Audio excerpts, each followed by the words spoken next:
This is northern Manitoba from the air. We're on board a Canadian military flight, their final pass after evacuating the community of Puckatawagan as fire closes in. Tonight, an exclusive look at that rescue mission to airlift thousands to safety. The plan, assess the fires from above until a call comes in. One more family needs out. Was it a little frightening? Well, of course it was, you know what I mean? The question facing them is the same one facing thousands of evacuees. Where do they go now? And the high-stakes meeting between the Prime Minister and the Premiers. Love is in the air. The plan to fast-track infrastructure projects that seems to have all the Premiers optimistic. The man accused of attacking a Colorado march to support Israeli hostages, now charged with hate crimes. He had no regrets, and he would go back and do it again. The disturbing plot police say was a year in the making. From CBC News, this is The National with Asha Tomlinson in Toronto and Chief Correspondent Adrian Arsenault in Winnipeg. Thank you for joining us. There is a huge effort underway here in Manitoba and right across the prairies to get people out of communities threatened by wildfires. We saw some of that today firsthand, and that effort is matched by the scramble next to find everyone somewhere to stay.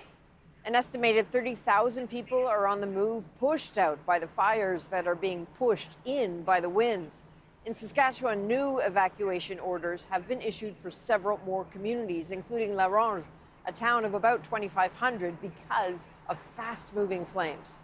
Now, about half of the approximately 200 wildfires burning across this country are considered out of control. And as you can see, they are concentrated in BC and the prairies.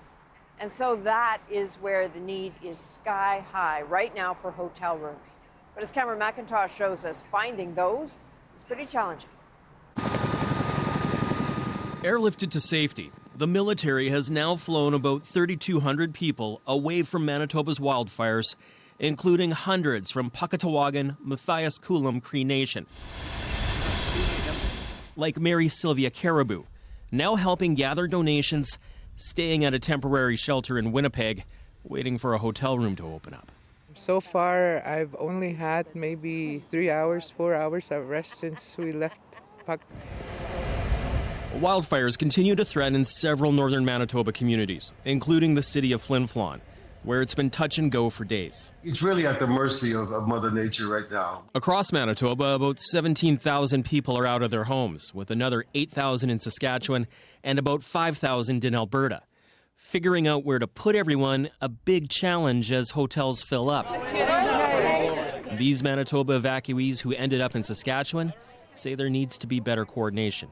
There's not a whole lot of room. Most of Manitoba's filled up. Manitoba is sending some evacuees out of province. About 800 are going to Niagara Falls. Just lucky to be here, to have a spot, to have a bed. Some Manitoba chiefs and the Premier are calling on hotels to prioritize evacuees. Let's face the facts. Nobody wants to sleep on a cot for more than a day or two, even in an emergency situation. As the fires spread, there will likely be even more evacuations. In Peguis First Nation, the hockey arena is now a shelter. Can I talk to Caitlin? Beverly Scatch, here with her young grandson, trying to reach her daughter. Hello? A firefighter who stayed behind in Pimicikamak. She sees tough days ahead. I have to be strong though for my grandson. So, go ahead, Cam. Now, of course, these fires are out of control. Yeah. It could take weeks for a lot of these evacuees to start coming home. That is, of course, if they have a home to return to. I was thinking, watching your story there, Cam, that there's so many people coming and going, and where are they going? How are authorities keeping track of them? Well, basically, they're telling all the evacuees, even people that don't need a place to stay, to come to the province and register. That way, those people can access some emergency benefits. But the fires are moving around. Although most people are out of harm's way right now, some communities are still being evacuated. Pimicikamak Cross Lake is one of them. Earlier today, the chief there said, okay, everyone needs to be out today. This evening was the last evacuation flight out of that community. Wow. All right. Lots to keep an eye on. Cam, thank you for this and for all your reporting. Appreciate that. So smoke from all these wildfires is traveling far and wide, covering part of the prairies, heading east across Canada, and stretching down to the southern United States. That is creating a whole lot of haze that, as Alison Northcott explains, brings significant health hazards with it. This was how thick the smoke was on the Opaskwayak Cree Nation in northern Manitoba Sunday. The smoke was so bad, you know, you could barely see 200 yards, and you know, most of the people that were working outside were coughing, and they were complaining about, you know, feeling short of breath. The community's leadership helped people at risk, seniors and those with health problems like asthma, leave the community to escape the smoke. We had them go to Winnipeg, you know, where it's a little bit, you know, less smoky, we hope, but we hear it's down there too. There have been air quality alerts across several parts of the country, with wildfire smoke also spilling into the U.S. It's sure smoky in Minnesota today. Those aren't clouds, that's Canadian smoke. Breathing smoky air is more than just uncomfortable. It can be risky. The particles that you breathe in, they get into your lungs, they get into your bloodstream, and they cause both risks to your heart health, but also your respiratory health. That's particularly true for people who have underlying health conditions, and the risk can be compounded over time. As these wildfires are happening more frequently, they're happening longer, we're actually seeing risks like certain types of cancer, so brain cancer, longer-term cardiovascular impacts that are coming from repeated exposures to wildfires. But there are things you can do to lower your exposure. Head inside, keep your windows and doors closed as much as possible, and then you need to filter those fine particles from the smoke. And if you do go out on a smoky day, experts suggest wearing an N95 mask. Health Canada says people should also keep an eye on the Air Quality Health Index online to know when the air quality is a health risk. Alison Northcott, CBC News, Montreal. Still to come, inside the mass exodus of the prairies. We're with the military in northern Manitoba for an exclusive look at the difficult and dangerous work of getting everyone to safety. That's in about 20 minutes. But for now, it is back to Asha in Toronto for the rest of the day's news. Asha? Thanks, Adrian. Amid the backdrop of those fires, the Prime Minister met with Canada's premiers in Saskatoon.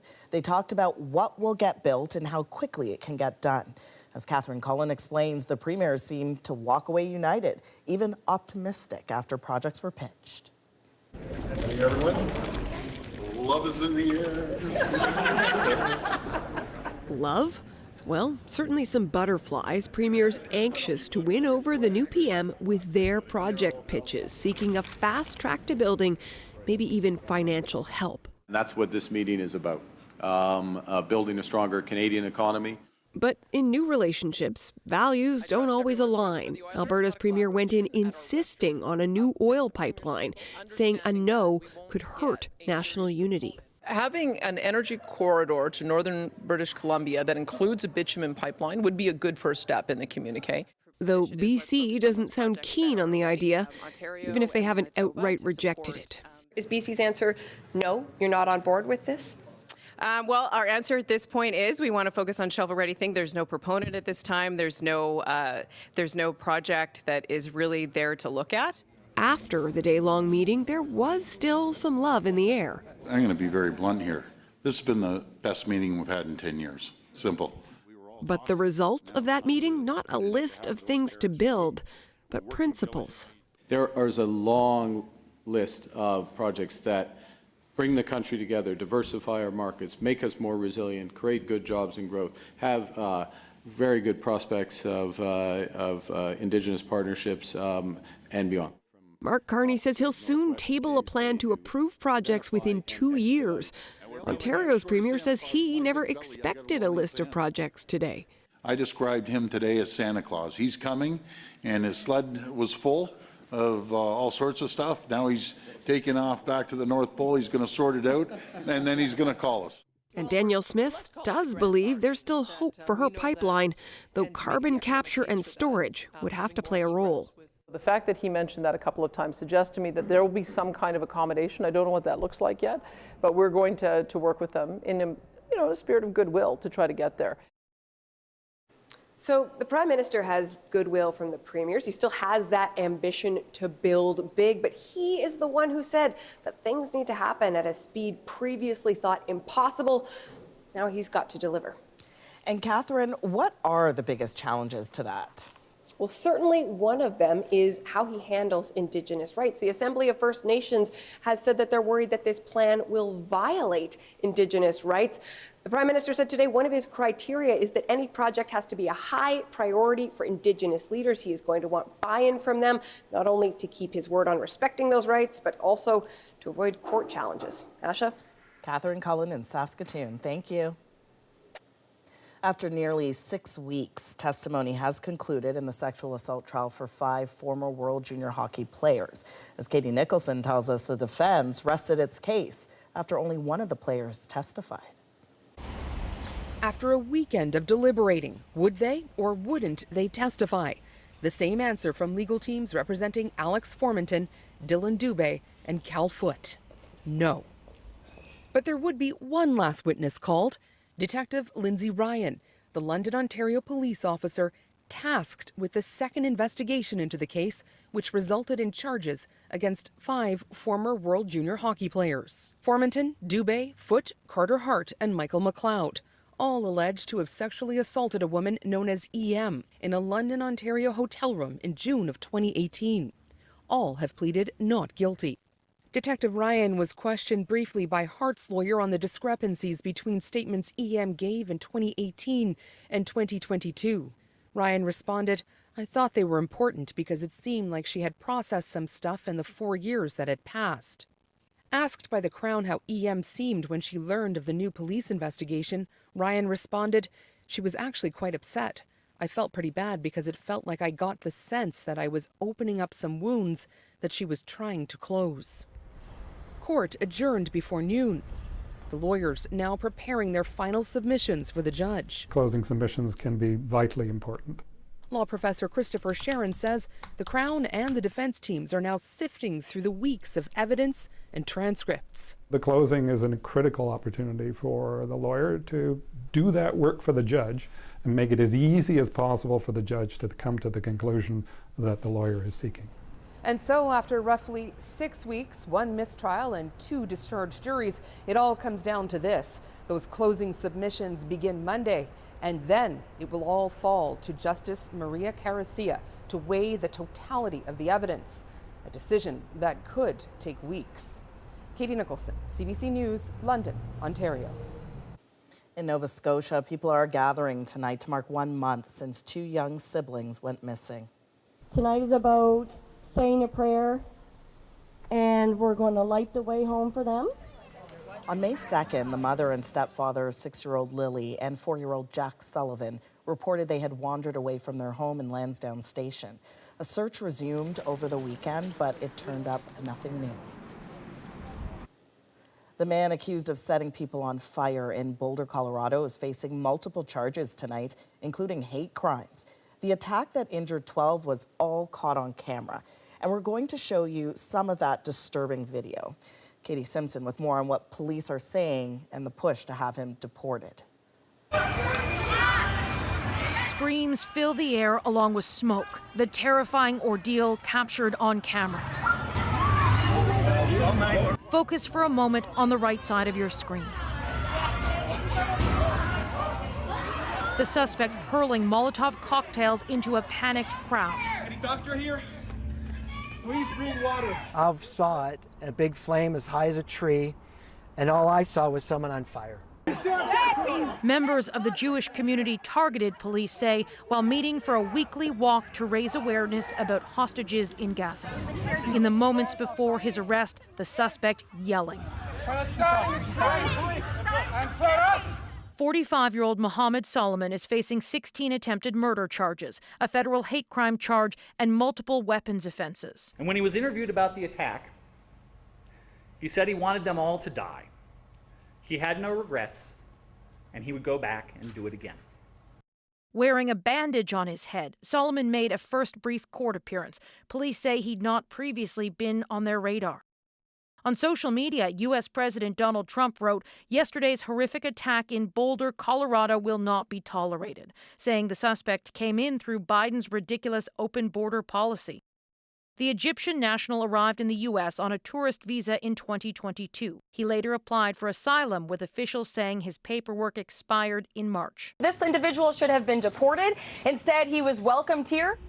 This marks the second violent attack targeting the American Jewish community in 2 weeks. 2 Israeli embassy staffers in Washington were gunned down leaving a Jewish museum. The suspect again screaming as he was arrested. Free, free Palestine! If we want peace, if we want dignity for people, there have to be other ways than this kind of violence. Authorities in Boulder say there are 12 victims. Most are seniors, including a Holocaust survivor. Katie Simpson, CBC News, Washington. Russia and Ukraine agreed today to exchange more prisoners of war, along with thousands of dead soldiers. This after a brief round of talks between the two sides ended without a major breakthrough. Paul Hunter explains why a peace deal remains so far out of reach. This drone cam video underlines the assault's stunning effectiveness. Says Ukraine, it struck some 40 Russian warplanes in a remarkable surprise attack deep inside Russian territory. On the same day, Russia fired nearly 500 drones at Ukraine, continuing its stepped-up assault on civilian targets. All of that in the lead-up to this meeting in Istanbul, the second in 2 weeks, with Ukrainian and Russian officials and the stated aim of working toward a ceasefire. Talks lasted barely an hour, with little progress. Russia said afterward its demands include that Ukraine pull its forces from Ukrainian territory Russia now claims, land Ukraine has said it would never give up. I would like to address President Zelensky. Volodymyr, the floor is yours. At a NATO meeting in Lithuania, Ukraine's president stood firm, referencing the attack on those warplanes. Russia must feel what its losses mean. That is what will push it toward diplomacy.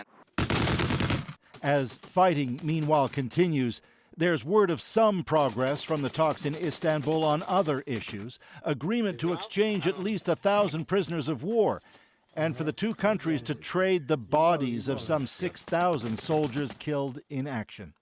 From Turkey's president, a proposal that Vladimir Zelensky, Russian President Vladimir Putin, and U.S. President Donald Trump meet in person before the end of the month, and between them, negotiate an end to the fighting.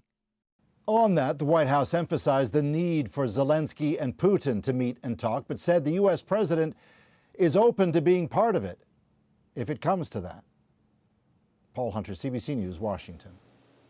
A decade after the release of Canada's Truth and Reconciliation recommendations, there's hope that learning will pave the way forward. It was education that got us in this mess. It was education that will get us out of it. What's changed in schools? Next. And we'll head back to Manitoba, where Adrian was on board a Chinook helicopter that took a sudden landing. Those big gusts just aren't from the chopper. The winds here are wild. The unscheduled stop in a northern community threatened by wildfire. We're back in 2.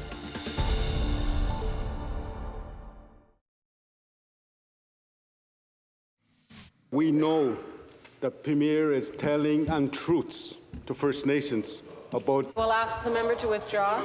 Not telling the truth. But that's the truth.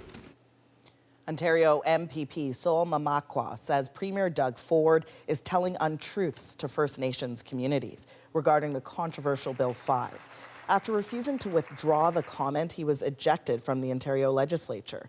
The proposed law would create special economic zones to fast-track priority infrastructure projects. The Premier says the government will consult with Indigenous leaders. It has been a decade since Canada was given calls to action by the Truth and Reconciliation Commission. The recommendations to move towards a respectful relationship with Indigenous peoples. Deanna Sumanak-Johnson shows us how it's changed what kids learn in school. From attending a powwow to daily lessons about the land, this Ontario teacher, though not Indigenous, incorporates Indigenous knowledge in her lessons. I am learning about resources and context that we can bring into the classroom. It's now been 10 years since the Truth and Reconciliation Commission calls to action. Of the 94 recommendations, 12 include references to education, including make age-appropriate curriculum on residential schools, treaties, and Aboriginal peoples' historical and contemporary contributions to Canada a mandatory education requirement. Something that now does exist in every province and territory, but isn't always compulsory.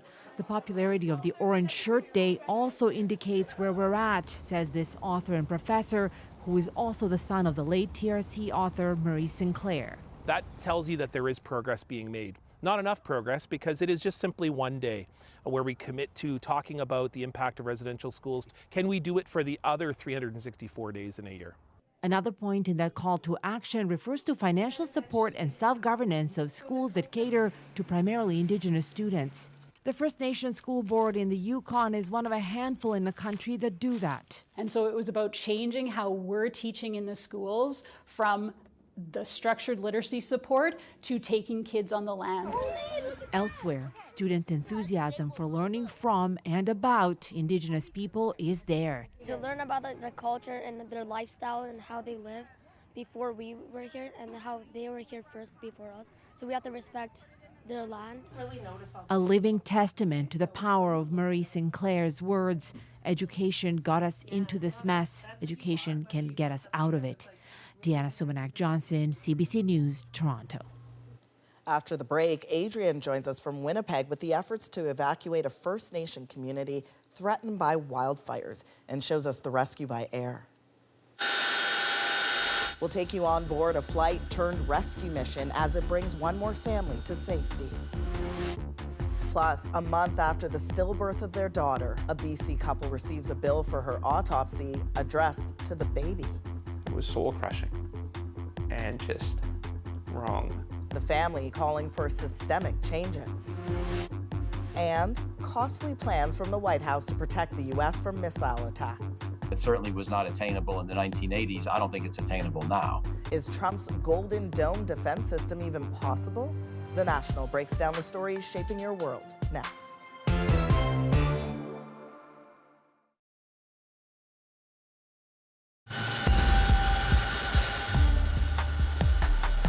High above northern Manitoba, the scope and scale of these wildfires becomes very clear. Down below, critical rescue and evacuation operations are underway.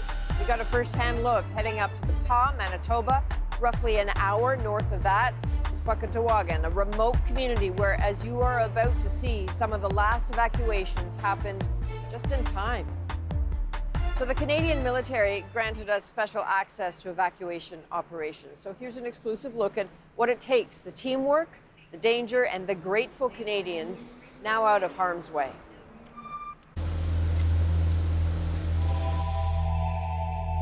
This is CFB Winnipeg, and over the past several days, several of these C-130s have been going to places like the Pas loaded with supplies, bringing people out from the fire zone. Helicopters have been going even further. That is the plan for today. The good news is it's raining. The problem is it's not raining in the right places. Where there's fire, it is still hot and dry, and it's really windy. On board, some medical personnel and only a few supplies, because this is the tail end of this mission for now. More than 1,000 people moved away from the fires over just a few days. Altimeter 2967. And what you can't yet see as we head north out of Winnipeg, you can certainly smell. The smoke from all those fires threatening to choke and burn even more of this province. These officers have all been deployed around the world. That they're doing this at home seems incredibly humbling. I've done a few of these evacuation flights, but what sticks with them?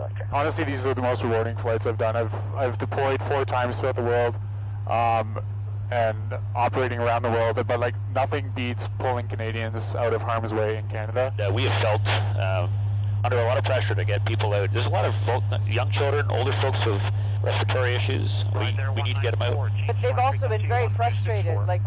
heard like the anger about like hurry up. Yeah. I mean, the assets are arrayed across Canada, and we have to coalesce them into one place. So many of these helicopters you'll see on the ground today are from all the breadth of Canada, and so it takes a couple of days or a day to get them in there. And in the PAW, in a matter of days, this has become a wildly active airfield. As we land, a Chinook helicopter is also touching down. And coming off it, some of the very last people to leave Puckatawagan. Being out of there, both a relief and a trauma. The winds were rotating around the community quite a bit, so the helicopters and planes were grounded quite often. How did you make a choice of what to bring with you? Like, just carry whatever you could. One bag, one carry-on. Brutal. Yeah. Just to orient you here on the tarmac here in the PAW, these helicopters here, these smaller ones, these are Griffins. A lot of them have come in from Petawawa. That big one back there, the Chinook, that is the workhorse. That is the craft that has been getting most of the people out of Puckatawagan. It's hard to land and take off in Puckatawagan, especially with the heat. A Hercules plane has real trouble in extreme heat getting the lift it needs. It's also a very short runway, so that's why they've had to use the helicopters.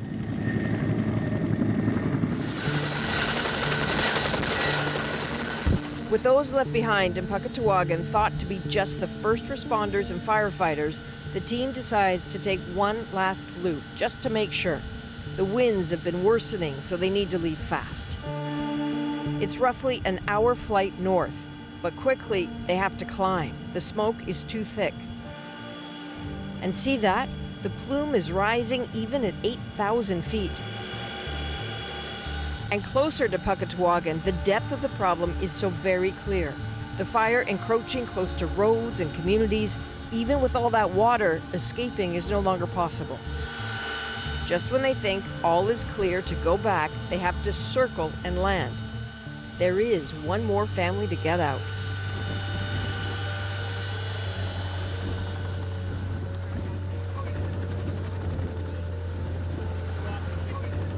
It's a moment to chat with the first responder. The community has its essential services personnel geared up to maintain the services in the community and all the stuff that they have to do in order to maintain the security, safety, and sustainment of the community. So but these winds are bad, huh? They're pretty high, and I think they're causing some problems for some of the fires around here. But in this community, things are stable. Okay, thank you very much. Good luck. You be safe. Good one. Then back onto the Chinook. It's loud, too loud to talk, but we exchange notes. The little guy, Bryden, is 4. That is Christy and Keith. He's in public works and stayed to do his job until the last second, and they've all run out of time. This kind of experience is beyond jarring, and so's this. At 9,000 feet, suddenly the sunlight is blocked out. The fire cloud and ash envelops the helicopter. Word from down below is that the fire is now just a few hundred meters from the runway, and the winds are fierce. Hard to imagine it is just the beginning of June, and Canada's wild summer of wildfires may be just starting. So the flights landed back in Winnipeg at about 6 local time. The C-130 that brought us back here had lots of room, but also had about 40 residents of Puckatawagan on board, all very grateful to be here, but already missing home.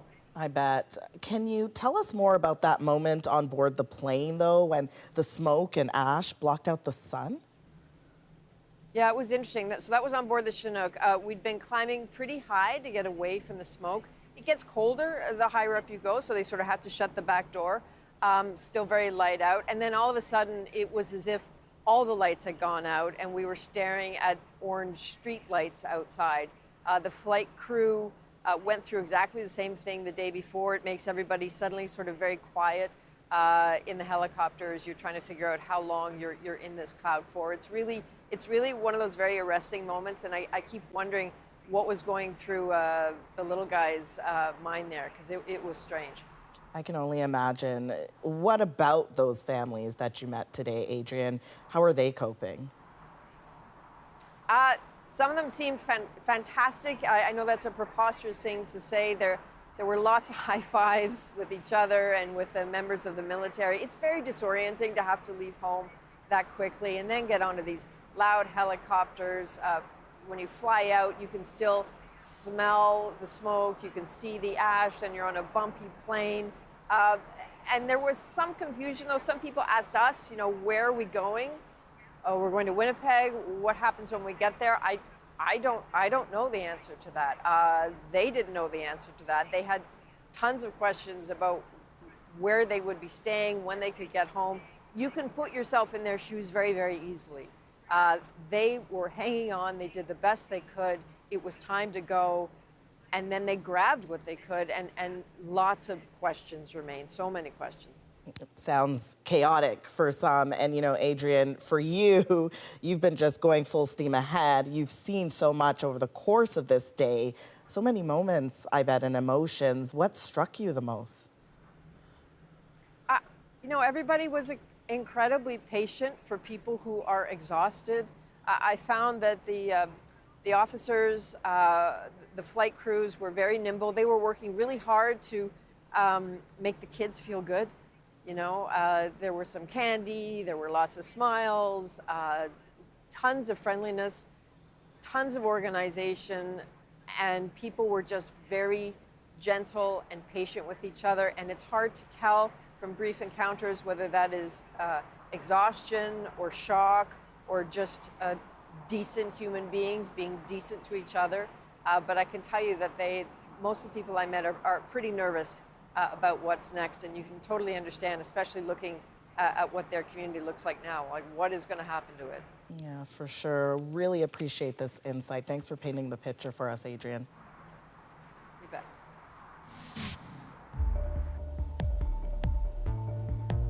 Grief turns to shock when a BC couple receives an autopsy bill addressed to their stillborn daughter. Felt like a sick joke of I'm sorry, what? When hospital policies make a tragic experience even worse. That's next.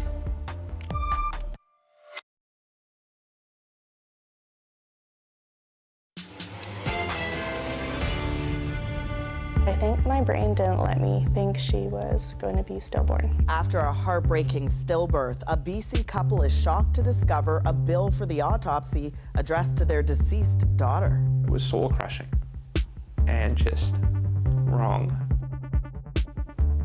The couple also waited weeks for the remains of their daughter to be returned. And as Jody Martinson found out, it's not the first time that's happened. Nick and Laura Bourdignon had been trying to get pregnant for years. Once they made it through the first trimester, they thought they were in the clear. But at 33 weeks, the baby stopped kicking. I think my brain didn't let me think she was going to be stillborn. I think my brain still had some hope that people were very wrong and that she would be breathing and laughing and crying. The baby had passed away in utero and was delivered stillborn. Why did this happen?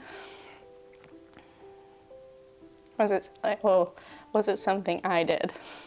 That was the biggest one of what did I do wrong?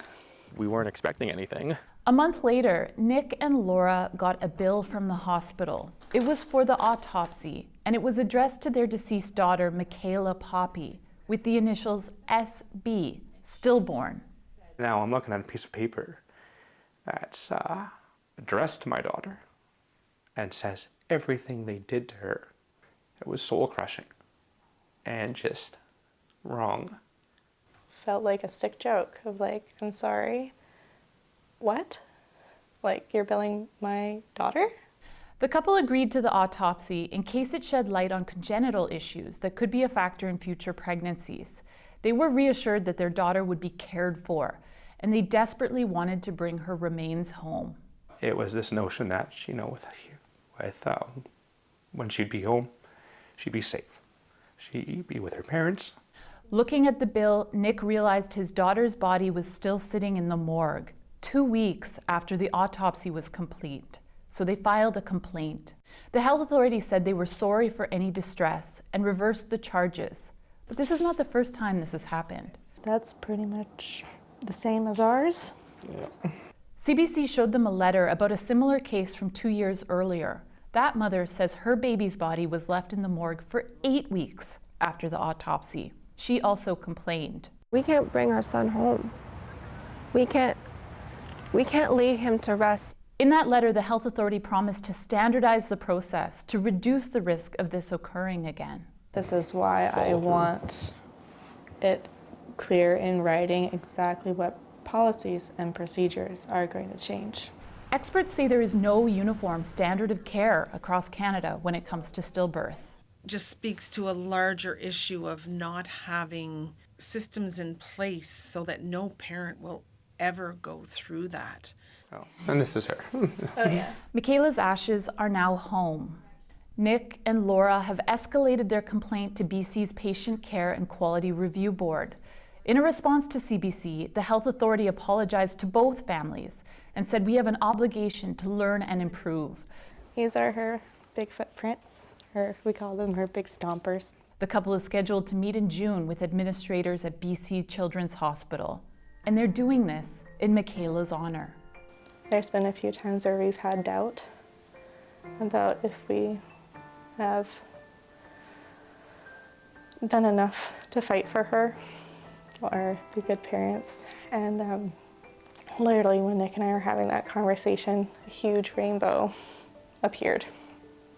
And I was like, okay. Some good news to share. The Bourdignons have since discovered Laura is pregnant again, a boy who is a surprise. He was not conceived using IVF. Wonderful news for them. You did spend quite a bit of time with the family, and it must have been difficult to share their story. Both parents have gone through deep grief since they lost their daughter, but their decision to tell their story is to break the stigma around stillbirth, and it seems to have touched a lot of lives. I've received many emails, including from a 75-year-old woman who had a stillbirth 39 years ago. The baby was taken for an autopsy and she never heard another word. She said it sounds like there is still a long way to go when it comes to improving the care and compassion around stillbirth. Jody, thank you. You're welcome. Donald Trump's vision for a missile defense system feels straight out of science fiction.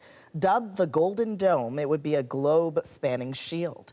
Jonathan Gatehouse looks into how realistic the idea is, with a price tag likely in the trillions. Hypersonic missiles, ballistic missiles, and advanced cruise missiles, all of them will be knocked out of the air. The Oval Office announcement came with flashy backdrops, but it was the content that commanded attention. A bold vision of America's science fiction future, where satellites blast missiles from the sky. Once fully constructed, the Golden Dome will be capable of intercepting missiles, even if they are launched from other sides of the world, and even if they are launched from space. Trump is promising a globe-spanning shield, with anti-missile batteries on land, at sea, and circling high above in space.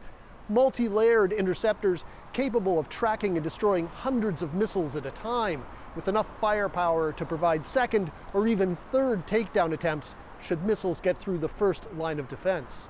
That we could intercept and destroy strategic ballistic missiles before they reached our own soil or that of our allies. Such lofty ambitions aren't new for Republican presidents. Ronald Reagan proposed his Strategic Defense Initiative, dubbed Star Wars by opponents, back in 1983. But it was officially shelved 4 years later when studies found the required technology was still decades away. Trump says the time is now ripe and the need real. This is very important for the success and even survival of our country. It's a pretty evil world out there. The biggest question is whether such a complex system would actually work. I mean, there's been significant technical evolution in missile defense technology. There's a couple of recent illustrations of the strategic value of missile defense. Israel's defense against Iran's significant ballistic missile attacks, both last October and before that, and then Ukraine's ongoing homeland missile defense. Israel's Iron Dome, part of its missile defense system, claims a 90% success rate against short-range rockets. Ukraine's 8 Patriot batteries, gifted by the US and European allies, provide some protection for its capital, Kyiv, but can do little to stop cheap Russian drones. It's never going to be perfect. There's not going to be such a thing as an impenetrable missile shield, but it can provide enough protection as to where it provides some of the strategic benefits to provide room for a conclusion of the conflict or a conclusion of the disagreement by other means. And then there's the cost. Trump's new spending bill earmarks $25 billion US for a project he says will ultimately cost $175 billion. But the Congressional Budget Office prices just the space-based parts of the system at somewhere between $161 and $542 billion. If you're really going to make a comprehensive multi-layered defense that's theoretically capable against hundreds of incoming missiles with potentially thousands of warheads, you are looking at multi-trillion-dollar expense over a period of 1 to 2 decades. A vast expenditure with other potentially world-changing consequences.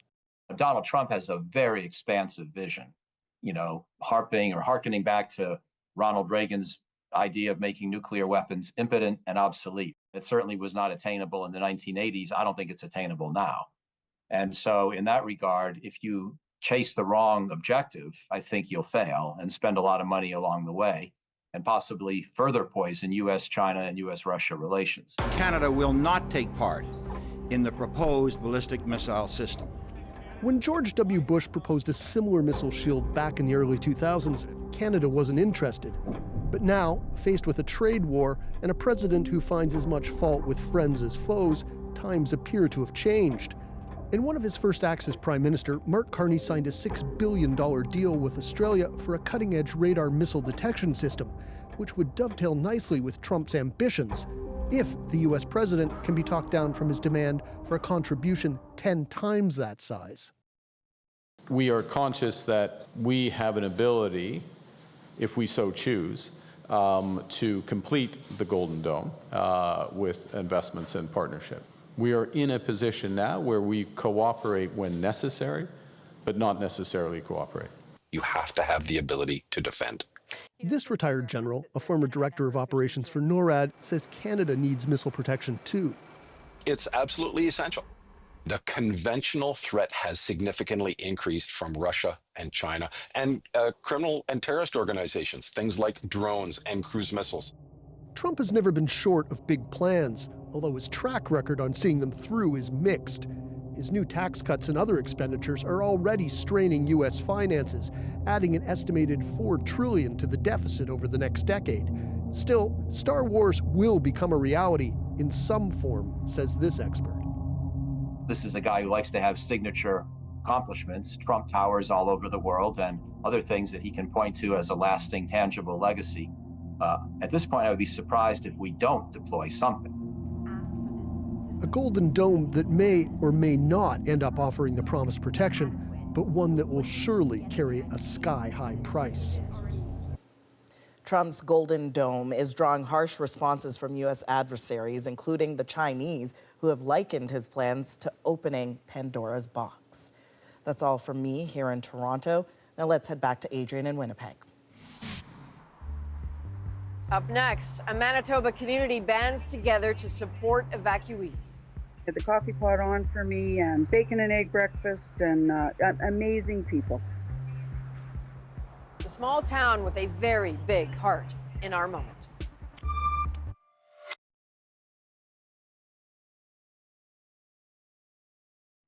You're looking at the sign for Sweet Acres, a corn and strawberry picking farm that sits on the outskirts of Swan River, Manitoba. So that farm, along with other spots in the area, recently opened its doors to those escaping the wildfires. And tonight, their kind-hearted hospitality makes our moment.